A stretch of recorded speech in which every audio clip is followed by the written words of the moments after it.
Guys good morning. તો આજે અમે બધા ઉઠ્યા છીએ. અમે જસ્ટ કચરો વાળ્યો છે એન્ડ ચાદર ચેન્જ કરી છે એન્ડ તમે દેખી શકો છો અહીંયા સવારની સબ્જી કટ કરે છે બંને જણ. એન્ડ પૂર્વી જસ્ટ નાઈને બેઠી જ છે. હજુ અમે આ બેડમાં ચાદર ગોઠવી છે નવી.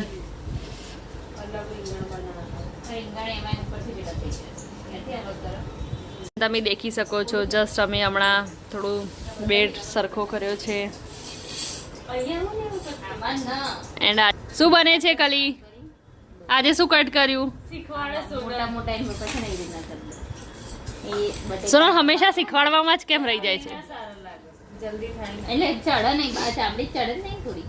અરે ઓકે કલી શું કે છે સોનલ? એવું કે છે કે મરચા છે ને આવા ના લાવતા, એટલે હું કહું કે જાતે લઈ આવજે. બહાર મૂકી રાખીએ ને બકા ઓટોમેટિક ખાય જ. અને આજે અમે બનાવીશું મરચા, તળેલા મરચા. એ તો વાર લાગશે જ. શું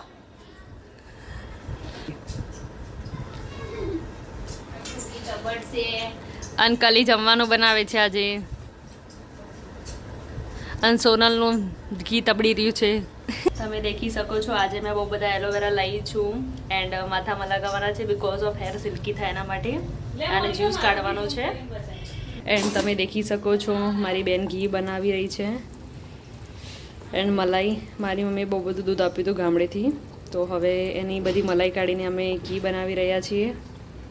એન્ડ સાંજે અમારા ઘરમાં હાંડવો બનવાનો છે એન્ડ એના માટે તો પ્રિપરેશન બી થઈ રહી છે. એના માટે અમે મકાઈના દાણા નાખીશું અને દૂધી નાખીશું હાંડવો બનાવવા માટે. એન્ડ ગાઈસ તમે દેખી શકો છો મારી બેન કપડાં મોજા વાળી રહી છે.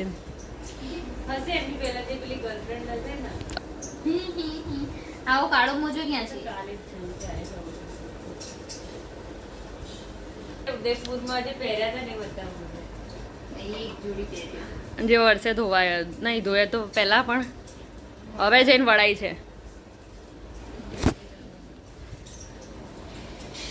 કન્ટેનર હતું બટરમાં બર્તન મૂકીને ઉપર મૂકી દીધું. આવામાં શું મૂકી દીધું? મિક્સર નહીં દીધું, વાસણો ઉપર મૂક્યા છે અને એ બી ટાયર વાળા હતા એટલે અને તે એવું થાય ને. અને સોનલ આજે નાઈ નથી. આપણા કપડા જ ધરાતા ને હજુ હવે સોનલ નાશે નહીં. સોનલ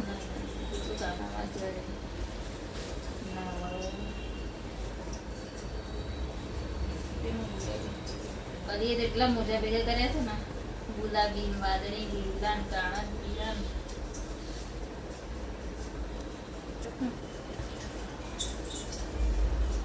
ગાઈ સાંજનો ટાઈમ થઈ ગયો છે એન્ડ કલી દૂધી છીણી રહી છે હાંડવો બનાવવા માટે.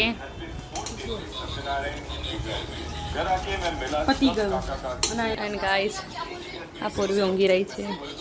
એન્ડ તમે દેખી શકો છો આ હાંડવાનું ખીરું રેડી થઈ ગયું છે. મરચાં ટીચી નાખ્યા છે, ક્રશ કરી નાખ્યા છે એન્ડ એની અંદર થોડું ઘણું નાખ્યું છે અને હવે બનાવીએ છીએ હાંડવો. તો ગાઈસ મારી બેન્ડ હાંડવાનું જે ખીરું છે અને બધું નાખ્યું છે. સબ્જી સ્વીટ કોર્ન નાખ્યા છે એન્ડ દૂધી નાખી છે. તમે જોઈ શકો છો એકદમ મસ્ત છે.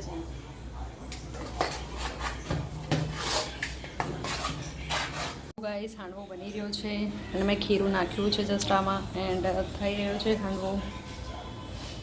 એન્ડ એની અંદર વઘાર કરવા માટે રાઈ, જીરું એન્ડ કરી પત્તા નાખવાનું જેથી બેસ્ટ લાગશે. દેખી શકો છો ગાઈસ હું હાંડવા બનાવું છું એન્ડ હવે આ નાખીએ છીએ રાઈ. આ થોડા 2-3 કરી પત્તા નાખીશું જેથી એનો ટેસ્ટ સારો આવે. એના જે ખીરું છે એને સહેજ થોડું કરીને નાખવાનું.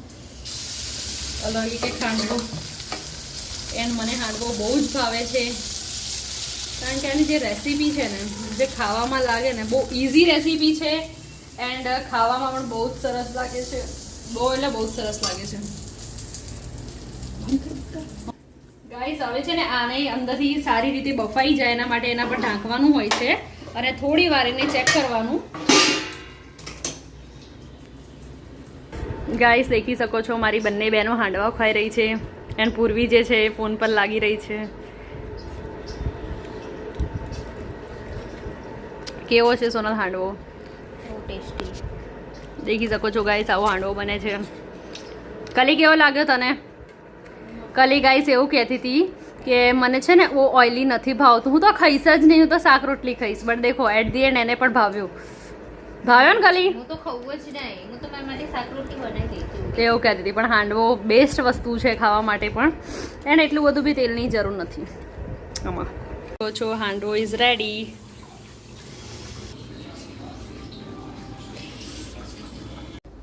ગાઈસ આમ દેખી શકો છો, નજીક આવો કરી.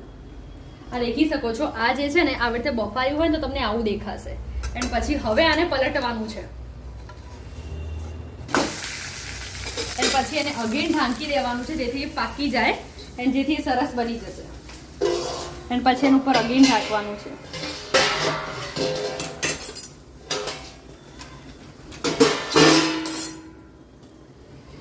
ગેસની ફ્લેમ થોડી લો રાખવાની. હા, ગેસની ફ્લેમ બહુ જ લો રાખવાની.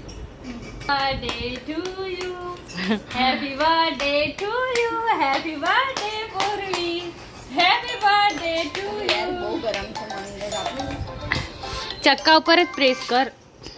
હેલો. ના નહીં આવ્યો. ગરમ છે, ગરમ. તો વસ્તુ તો તમે ગયા છો તમે દેખી શકો છો ગાઈસ, હાંડવો જોરદાર છે. તમે ખાઓ, હું જોઈ લઉં. જોઈને અમે લોકોએ એલોવેરા જેલ લગાવી છે માથામાં, એલોવેરા લગાવી છે એન્ડ પૂર્વીએ પણ લગાવી છે એન્ડ મહેશ્વરી મારી બેને પણ લગાવી છે એલોવેરા. એન્ડ અમે લોકો હવે માથું ધોવાના છે 2-3 કલાક પછી. એન્ડ તમે દેખી શકો છો કાપે છે મોટા મોટા નખ. ખબર નહીં છોકરીઓની આવી કેમ આદત હોય છે નખ રાખવાની મોટા મોટા. કેન યુ પ્લીઝ ટેલ મી સોનલ, શું શોખ થાય છે? શું કીધું? અને દેખો પૂર્વી શું શું બોલ ના બોલ, બોલ ના બોલ, બોલ. गरीबों की बस्ती में कोई कभी कमेंट करते वैसे आप लग भी गरीब ही रही हूँ. દેખી શકો છો મારા હેર, મેં જસ્ટ એલોવેરા લગાવી છે અંદર કારણ કે મારા હેર જે છે થોડા રફ છે એન્ડ સ્મૂથ એન્ડ સિલ્કી થાય, શાઇન આવે એની અંદર. એના માટે મેં એલોવેરા જેલ લગાવી છે અંદર, જે એના નેચરલી પત્તા તોડીને લાવી છું હું, એ લગાવ્યા છે. એન્ડ જોઈએ છે વોશ પછી કેવા થાય છે. દેખી શકો છો ગાઈસ, આ બે શું કરે છે? કલી શું કરે છે? શું ગોતે છે? કયા રોગ થયા છે?